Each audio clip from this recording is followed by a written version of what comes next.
happy with how some of the cabinet secretaries and principal secretaries and CSs have been engaging in politics. Listen why. Nyinyi tuliowapatia kazi, mimi ndio nilitafuta na Uhuru Kenyatta serikali ya Jubilee na tukawapatia kazi. Fanyeni kazi kwa wananchi. Nyinyi hamujui vile ya kutengeneza serikali, my friends. It is me who created the government with Uhuru Kenyatta. We hired you to work for us and to work for the people of Kenya. You have no business inciting the people of Kenya against one another. Well, and Dr. Nyikao, yes. At least from yesterday's event, we saw a couple of cabinet secretaries talk about Peter Munya himself reading the declarations. We saw Joe Musheru, we saw Professor Margaret Kobia and Cicely Kariuki, and CSs and principal secretaries, including Karanja Kibicho and one Joseph Njoroge. I think that's... Yes, Njoroge from the Transport Ministry. Does the Deputy President have a point to insist that government officials appointed by the President and the Deputy should not be engaging in politics such a time, 8 months to election? You see, these government officers are actually, at the very beginning, individuals. They come from certain places. And when, like the meeting of yesterday, Mount Kenya Foundation, if they come from Mount Kenya and there's an event going on in Mount Kenya, they cannot say, we cannot come there because we are government officers. They come from Mount Kenya. I'll give you an example. When we were deciding the boundaries and for districts and headquarters, I was the director of medical services. And so eventually when it was done, people were not happy about certain decisions, how they were. And then I went and was asking the IBC and the officials, why did this happen? They gave me an answer that actually showed me that even if you're in government, you cannot abandon what is happening in your background. You must come and make a contribution. They told me when we were there, as a person from this person, somebody who is very well informed, why didn't you come and express this interest and even tell the interest of your people? So these people cannot sit in their offices and a major decision is being made about Mount Kenya. They have a stake in Mount Kenya as much as they have in government in the future. But if this, so when they put this, they are not actually saying that is they're bringing the office in, that the office supports this. They say, as Mount Kenya, I come from Mount Kenya, if this happened in Mount Kenya, I would be comfortable, because you will be accused of negligence if you think that you sit in government office, things are happening in your own backyard and you are doing nothing. You have an individual responsibility that must come in. So that does not agree with you. Well, he can't and he won't. But even him, he knows. If today he wasn't in parliament and he was appointed a government officer and a major event was going on in his home area, he will go there. So I think we can't, and remember, let's also be realistic. Changes are coming. And changes will even change the structure of government.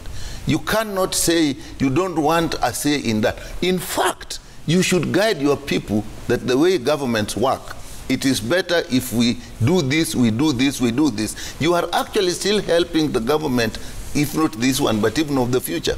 So I think there is a very thin line, I agree, that they have to be careful when you not cross the line. But to totally exclude them is not right. But let me also bring something now that you brought me in. This division that there are people who are mamambogas and there are people who are businessmen or rich businessmen, it's not really a very good reality in a country. If we take mamambogas and you go to Karatina and you start to organize the mamambogas, they now decide to go into business, they want to start a factory that is processing the bananas, and now they become big business people. You then should abandon them because now they're big business people. And let me say one final point. Human beings are social animals. they organize themselves in groups, so that even in politics that happens. And you cannot say that when you are dealing with mama mbogas, you will not deal with business people. And we cannot take a function on its own. You must put it in the context of what is going on. If you look at the Raila Amolo Odinga pursuit and intentions and the vision of the country, he has actually met business people, starting with people from Githurai. A lot of them come from Mount Kenya. He has actually met them. They even went to Githurai. I was there. He met the business people, the mama mbogas. When he went to Githurai, he met them. When he was in Nyeri, he actually had a meeting with the elders. And after the meeting with the elders, he met with the youth. And after that, he met with the business people, and those were not the big business people as we would like to put them. And one thing that came out is what Senator said. Actually, in Nyeri, the people who came out are the farmers who would like to see how they would improve their milk production, how they would do their tea, how would do their coffee. So, as a politician, you must meet people in various groups. There will be no one group that carries everybody. And there is no, when you are looking at people and say, these are big business people, you cannot say that the other people, mama mbogas, will not be part of them. And if we are talking of job creation, we will make the environment for create jobs for the young people. And not all the young people are going to just start their own businesses. And if they do and then they become business, then you abandon them now.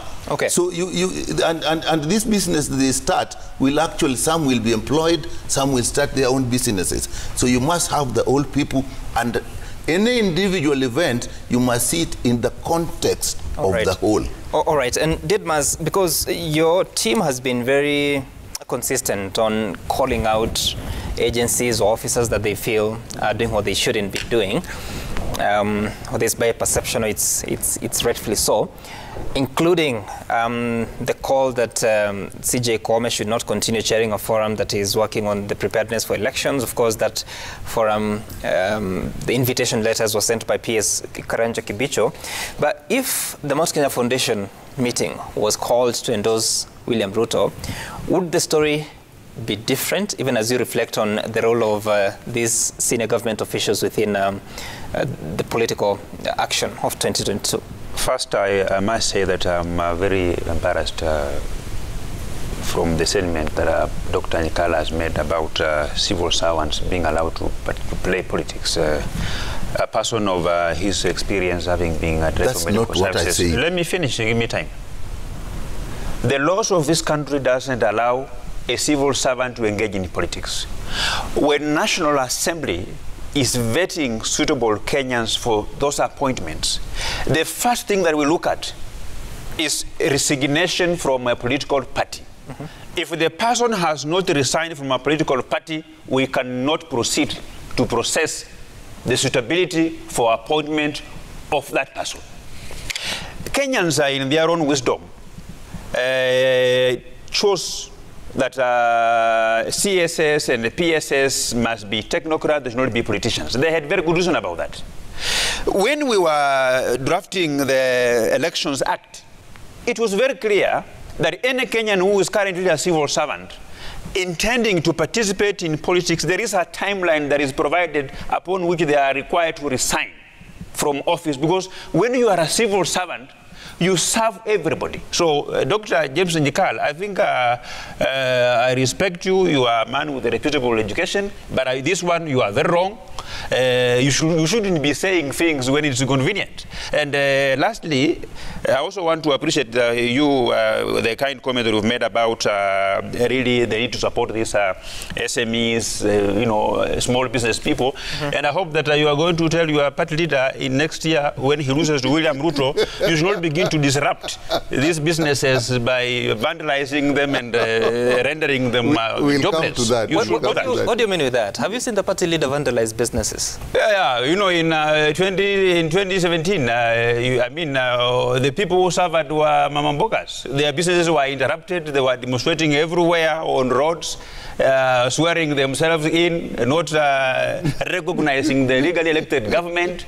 They advised their people not to buy or use certain products because they are associated with so-and-so. And that really hurt the economy. And earlier on, he said that this Azimio la Umoja is going to ensure that this country is peaceful. So such that now you are talking about Kenyan having coexisting peaceful. You will recall that for the two situations that this country has gone to, actually peace has been disturbed. The architect, the commander of that person who have been calling for anarchy is Raila Amolo Odinga. So you cannot be, in one hand, you are the one who is breaching peace, and at the other hand, you are calling for a peaceful country. You know, these are fellow who always scheme, disturb peace, disappears, then he resurfaces either through a handshake. Now we say, now let us have peace. We can't live in this kind of situation. I'll respond to that. We want to be law-abiding citizens. When we say we want a peaceful country, then we must participate in ensuring that the country is peaceful. And we are watching to see if again in 2022 you will accept the election laws and move on, or again you will begin to engage in economic sabotage. I'm sure you'll that give you me have a point. always been advancing every I'll time. give you the right of reply. But Didmas, you know, in elections there's a chance you may win or you may lose. How are you preparing just in case you don't clinch power as you intend? Always, when you run for an election, you prepare two speeches. The one that you concede and the one that you accept.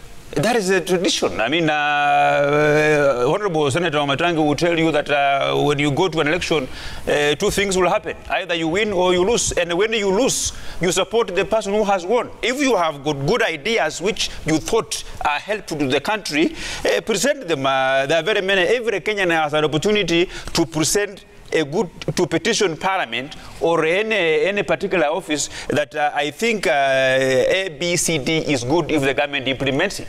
So that is what, when you lose an election, all is not lost. You can participate in building this country as a normal citizen. All right, Dr. Nicole, I owe you a minute to respond to some of the things he said. First of all, what I want to say that Honorable Didmas, he loves to deal with names and people and not ideas. I can't deny him that choice. But I think it's better to take principles and ideas. I mean, if you are dealing with civil servants, they always deal with business people even when they're in office. So if there is a group of manufacturers are actually coming out and how they would want to improve manufacturing, we will definitely find civil servants there. Even if that business person is a politician, they cannot refuse to attend issues that deal with manufacturing for the betterment of the country. But we are talking about participating in politics, not making business people. Question about remember that these were Mount Kenya Foundation, they are business people, so that they're actually looking at how would their businesses be improved. If you looked at what they were actually asking, the issue of doing business was actually very big.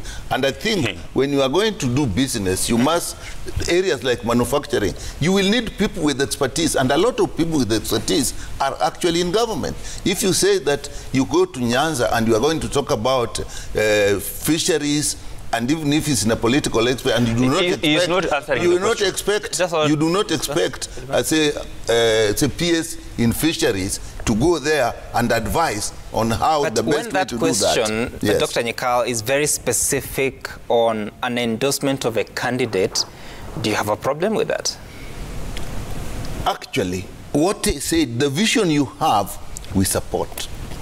Now, if somebody has to first of all declare a candidate, and I've been on this point from actually the other day, that if you bring us here tomorrow in the evening and we are discussing, and the Honorable Raila has declared his candidature. Now it's a candidature.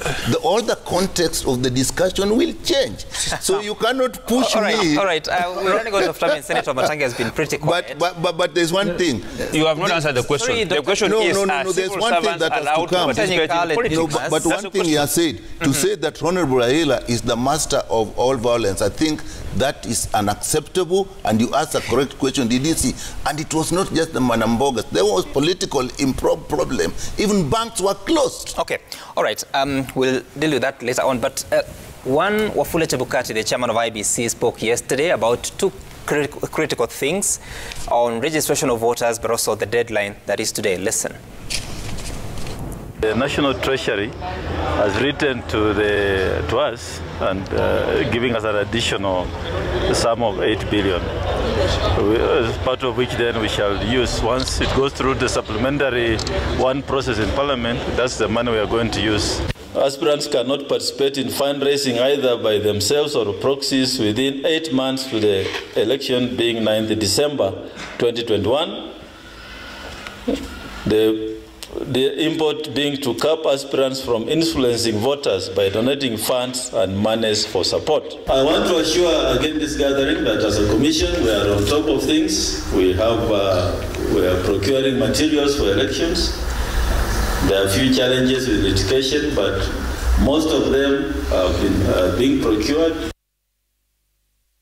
All right, and Senator Matangi, so many things have been said, but as you respond to that, also the question of IEBC, the preparedness, and what this means that now from today, yourself and the other political leaders that may be seeking office next year cannot participate in fundraising events because that will border on voter treating. Bribery. Thank you, Sam. I started this discussion by saying, and I think that should be the statement of fact, that if you go through the things that was said in the Mount Kenya Foundation meeting, so I respond a bit to that.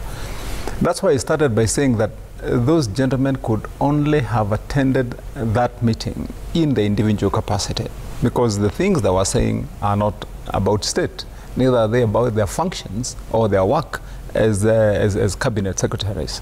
And so then every other debate would ensue after that, depending on how you perceive it.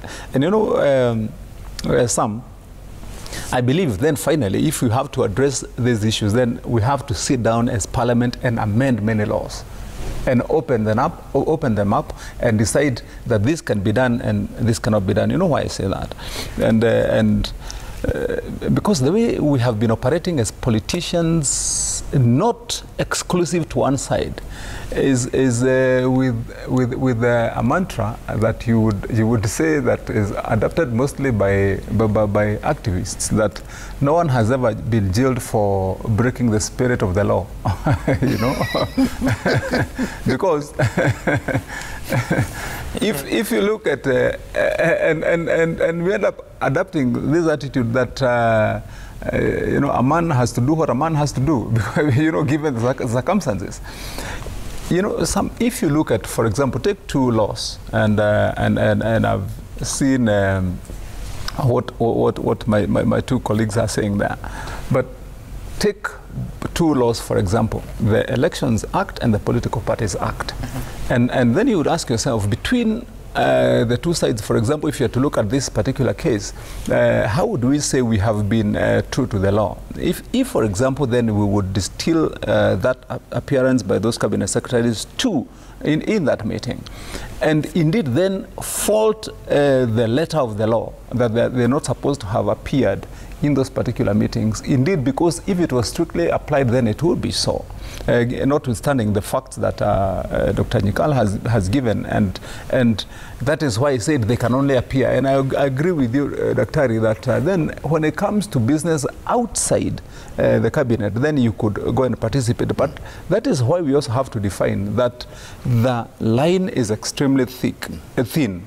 And this is where then you'd have to distinguish between then what the letter and that spirit of the law is. But then come to the Elections Parties Act, and then you could accuse the cabinet secretaries. But if you look at Mheshimiwa Didmas on the Elections Act, and you'd ask yourself, for example, the question that has been persistent on how in the propagation of the ideals, the formation and the membership of a party like UDA has been, and its adherence and the people who have followed it to the Political Parties Act. You would have been arguing that, for example, so many members of parliament, as of now, should have resigned their positions and not been openly declaring that they're members of UDA until the day when they resign. And this is what I'm saying, that I think what we have to agree to, all of us, is that we have adopted an attitude where you say it is elections time, this is what is before us, and a man has to do what a man has to do. You know, I mean, because there's no other argument you'd bring some to this table that would, you know, distinguish you, that you are speaking honestly and seriously from either side. And that's why I said, then unless we say we want to amend the law, and then we remove those provisions of the law within both and say this doesn't serve us well, because when you get here, a political party can become rogue, it can, disaccommodate you, kick you out. So let's remove this because it no longer serves us after experiment. And then you could say, on this other side, when you talk about a civil servant or an employee of government not participating in a function like that, remove it, because then that person also is an individual in other capacities and has other interests. I believe unless we looked at that. Now finally is on this matter that you raised about IEBC. And yes, one of the things that will surprise you is that, yes, there is the law that you are not going to hold fundraisers. But I can tell you, as a politician who has been elected and served for 9 years, going to my 10th year now, that law almost means nothing. The day after tomorrow, there will be harambes. And you know what happens is that when we go to a function, you see people are conducting a harambe there, then they only tell you, Wamatangi, you are running and you cannot bring your harambe. Can you send him? Send him to bring your contribution.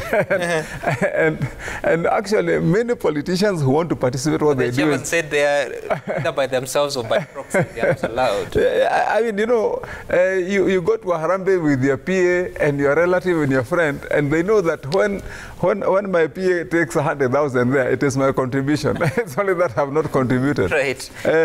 I'm one of the few people who participated in the attempted passing of the law on regulation of harambes with Professor Anyang' Nyong'o. We did a lot of public participation when Professor Anyang' Nyong'o then mooted that law and proposed it in Parliament, and indeed now we went to do public participation. We went around.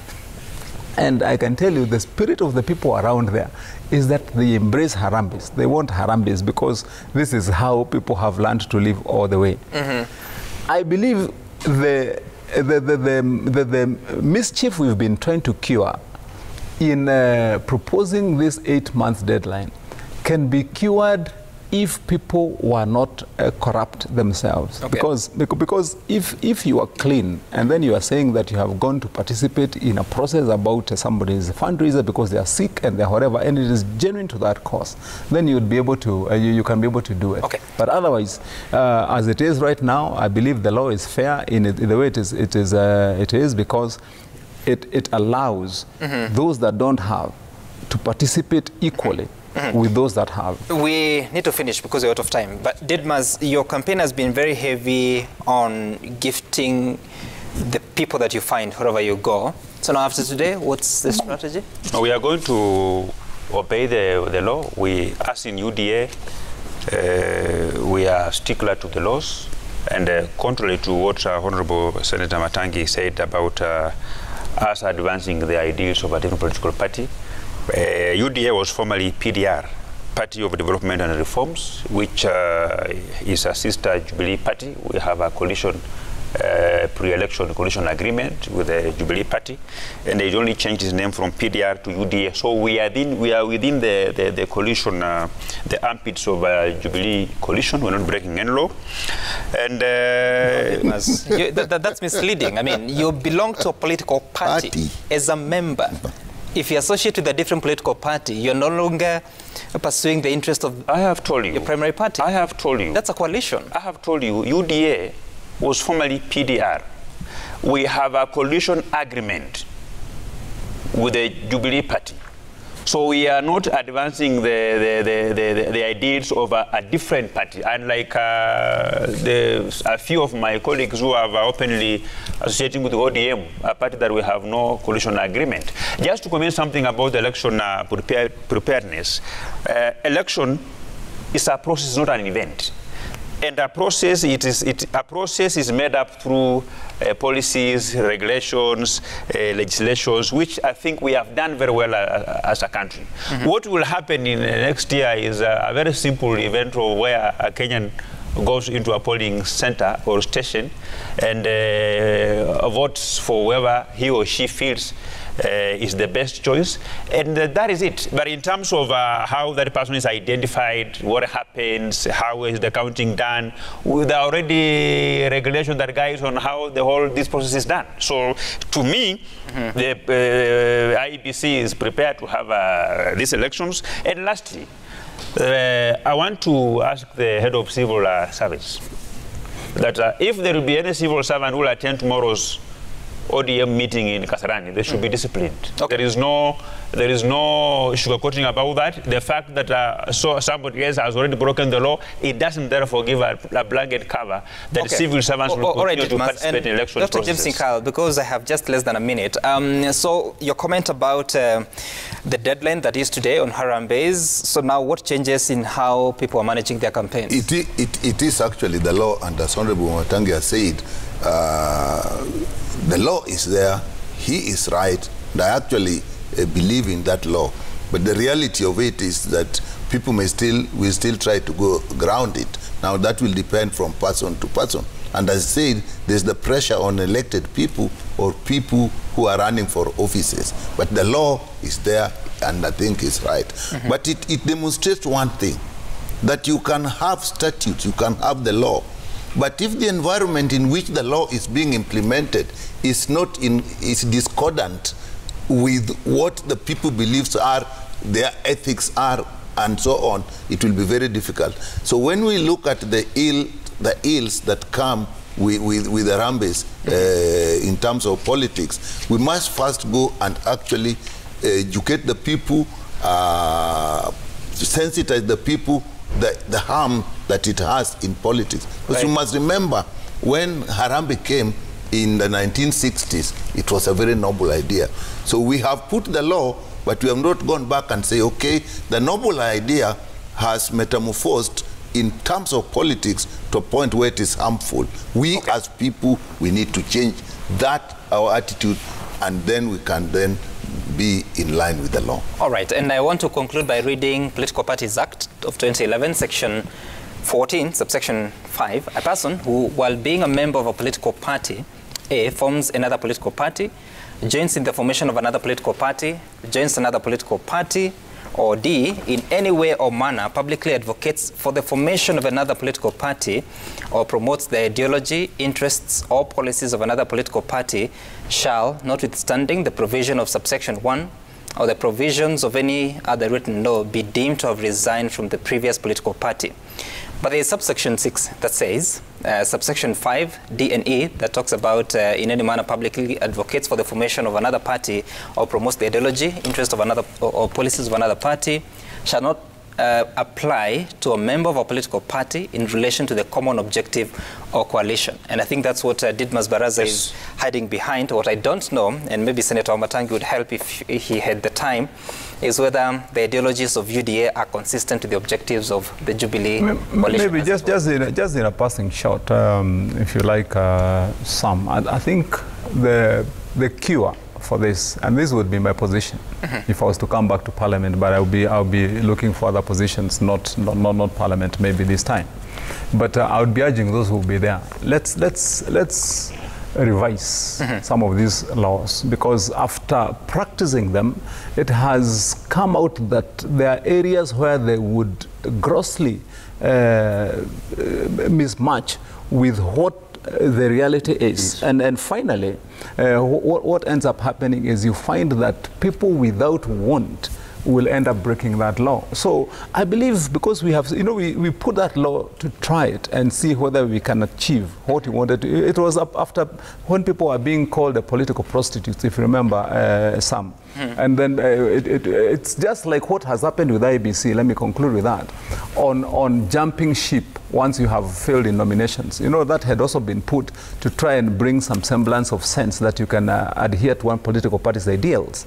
And now that we've practiced it, maybe because we don't seem to have the discipline to have parties that are ideologically based, that people are not disciplined enough to want to accommodate maybe sometimes divergent views. It will always pan out that you may find that you want to kick that person out, you want to remove this, you want to be inconsistent. So probably the best thing is to expunge that part of the law and allow people to ideologically move from a party to this other one without necessarily losing their parliamentary seats. Maybe that may be a cure, and I said maybe. All right. Yeah. All right. And you said that you're not running for parliament. So what yes, well, I've been having my eyes on the presidency, as you know. And now these two gentlemen looks like they are running fast. So I may also want to join the team that is saying that I'll team with one of them to see. So you're running for what position? to see. Now, Sam, I'll be launching. You see what you see what Raila did all this time. He took us to a long route until finally tomorrow. So I'll be launching, and I don't want to start second-guessing me before I launch. I'll be having my launch after the 2nd of January. After 2nd in Kiambu. So please come for my launch. Yeah. Say what's Yazimiola Wamatangi. Mwalimu, as we move closer to next year's polls, we'll witness mushrooming of interest groups, some imaginary while others are real. Any candidate who ignores a real interest group like Mount Kenya Foundation would be doing so at his or her own peril. Kalu Lepario, Mount Kenya Foundation, like other owners of capital, is very key in helping one win presidential elections in Kenya. The endorsement is critical and cannot be dismissed. Raila Odinga is already a step ahead of other candidates. Nyaminde, you're saying that even a 1-year-old knows that Baba is vying. Are you sure? A 1-year-old. And he will declare tomorrow. In fact, his hands are tied. He has no choice. If Baba was not vying, he would announce in a press conference, not in such a big event. Engineer Lazaro, this is the right time to build consensus among the political parties. Being in the so-called Third Force Alliance would only guarantee direct certificate to opposition bench. Otherwise, endorsement from the business community is significant. Mukindia, you said that we should remember that in Kenya we have another way of seeing politics. I mean, look at people like Sonko, Babayao, late Mwenja, etc. They won with ease. Kenyan politics is not only with the rich, but also the lowly, who are the masses. Watch this space. Makalo, in Kenyan politics, without coalition, you cannot make it. Everyone wants to be involved in leadership because of sharing of national cake, and that's the spirit of handshake. Anyway, in whose hands are we safe as Kenyans? Let us vote wisely when the time comes. Of course, that's important so that Kenyans make that decision. Up next is